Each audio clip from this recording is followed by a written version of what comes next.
Hello, I'm Nathan, and today I'm going to show you how to make a clay pinch pot. Nice and easy. It's air drying clay, so you don't need any special tools or kiln or anything like that.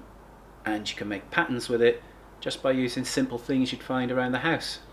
When they're done and they're dry, you can paint them up and keep jewellery in it, buttons, knickknacks, and maybe give them away as a nice personal gift.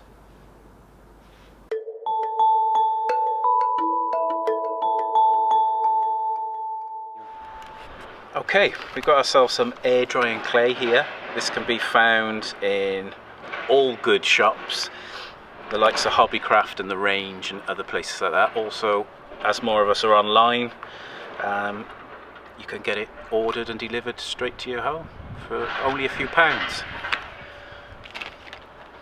Tool wise, all you need is, you don't need special boards, you don't need a potter's wheel or anything like that. This is, as I mentioned, it's air drying clay. You don't need a kiln or any expensive equipment really. It's just about having a go and having some fun.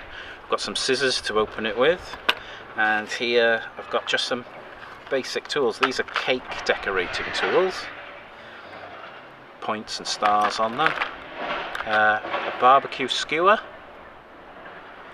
and something as simple as a posi drive screwdriver, and some pens, not to draw on, but if you take the lid off you can make nice circles with the pen lids, and last but not least some screws, just your basic screws. I'm sure you'll find them in your drawer at home. We've all got one of those drawers.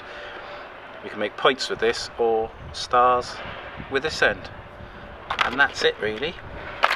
Right, if you don't have screws and screwdriver, you can buy relatively cheap tool sets here. Again, this was only a couple of pounds from the same sort of stores that you buy your clay from. Let's get on with it. You're looking for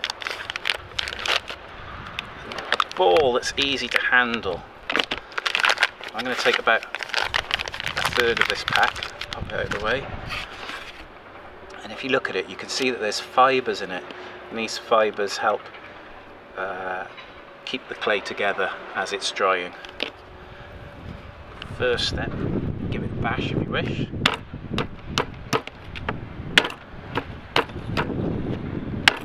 Get the air bubbles out.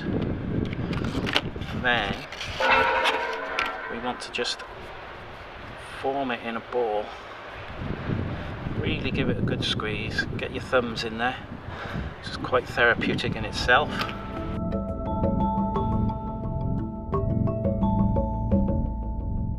Okay, when you've got your ball shape, I want you to take your thumb and push it in about halfway to leave it with a hole like so. And then we want to apply a pinching technique like a lobster. So we go in with our thumb and squeeze with our fingers like that. I like to turn it with my hand that's underneath holding it, and we just squeeze, squeeze, squeeze. As you can see, the hole's getting bigger as we go around. Try that again.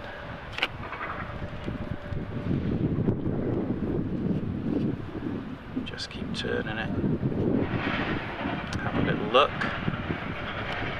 We don't want our pot to get too thin because it will crack, but again, it's quite heavy at the bottom here.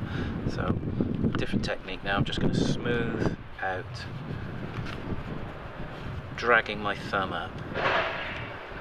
And in hot weather like this, you might need a little water. I've just got some here. Just dampen your finger. It also helps smoothing. So each time I'm just moving the clay around.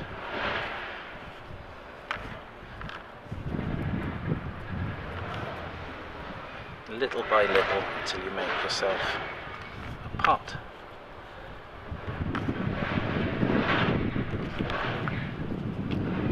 That water really does help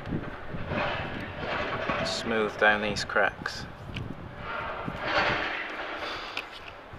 I think we're getting close to that.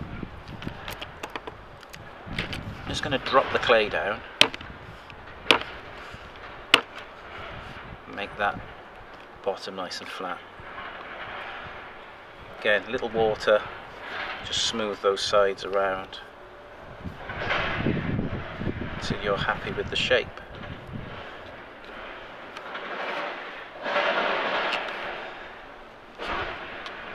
Now, as I mentioned, this clay is air drying clay, so it doesn't need to go in a kiln. And of course it's only suitable for crafts. I wouldn't want to have a cup of tea or coffee out of it. It's just as an art material.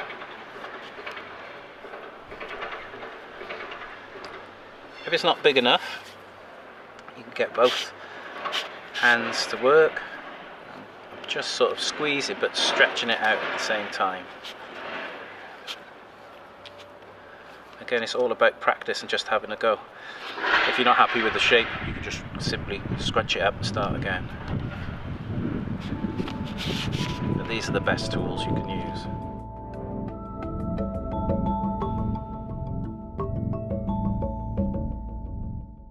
I'm quite happy with the inside now.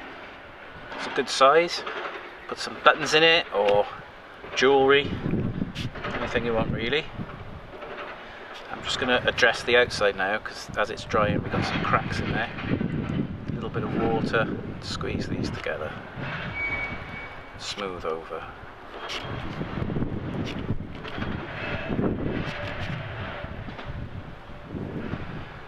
Sort of squeezing it together. With a touch of water each time. I'm just looking to smooth out now the shape, trying to make it nice and even.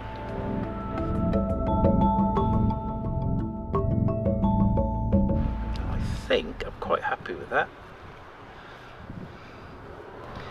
Next step is to apply some designs on it.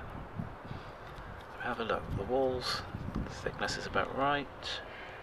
There aren't too many cracks in there, and that's good. So have a little look. What can we do? I mentioned a pen top. Let's see what we could do with this.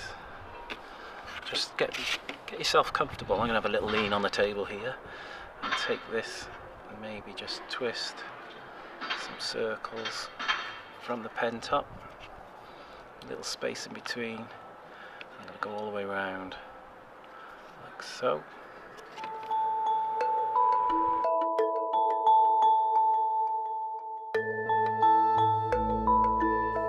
There we go, that worked out quite nicely.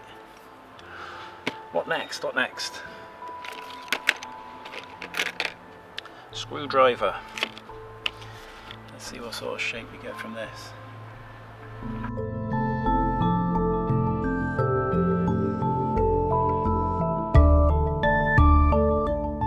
What else have I got? Right.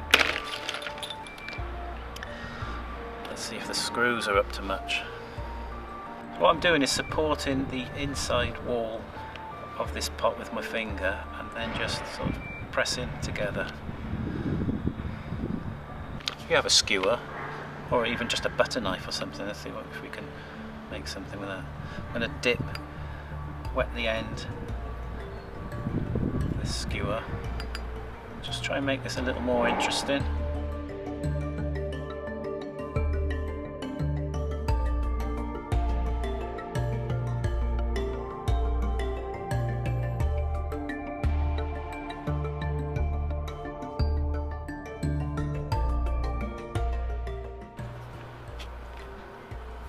I like that. Again, if it's cracking too much, a dab of water and you can smooth those small cracks around. This sort of thing's nice to give as a present, birthdays or Christmas, or just for the sake of it. I think that's where I'll leave it. From a block of clay, we've got a small little decorative pot with just simple tools. When this is completely dry, I mean today's very hot and it started drying already, what you could do is put it in a plastic bag and allow it to dry out slowly so it doesn't crack. and following that, when it is completely dry, you can paint it with acrylic paint, whatever colours you wish, maybe a little varnish on it, and then I'll protect it and it'll last a lot longer.